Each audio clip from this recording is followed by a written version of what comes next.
রাজধানী তেহরান সহ একাধিক স্থানের পারমাণবিক এবং সামরিক স্থাপনায় বিমান হামলা চালিয়েছে ইসরায়েল। টার্গেট করা হয় বেশ কিছু বেসামরিক এবং আবাসিক এলাকাও।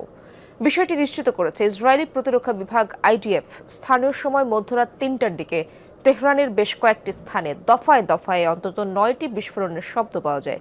এছাড়াও ইস্পাহান প্রদেশে অবস্থিত গুরুত্বপূর্ণ পারমাণবিক স্থাপনা নাতানজেও বিস্ফোরণের খবর পাওয়া গেছে। তবে এখন পর্যন্ত হতাহত কিংবা ক্ষয়ক্ষতির কোনো তথ্য পাওয়া যায়নি।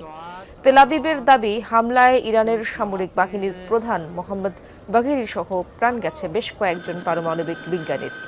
অপারেশন রাইজিং লায়ন নামের এই অভিযানে অংশ নেয় বেশ কয়েকটি ইসরায়েলি যুদ্ধ বিমান।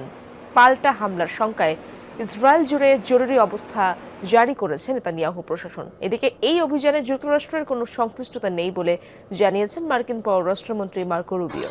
আজকে সকাল ৩টে বাজে ইরানে হামলা চালিয়েছে ইসরায়েল। ইরান বলেছে যে ৮ ঘন্টার মধ্যে ইসরায়েলে হামলা চালানো হবে। পরবর্তী আপডেটের জন্য অপেক্ষা করুন এবং চ্যানেল সাবস্ক্রাইব করে রাখুন।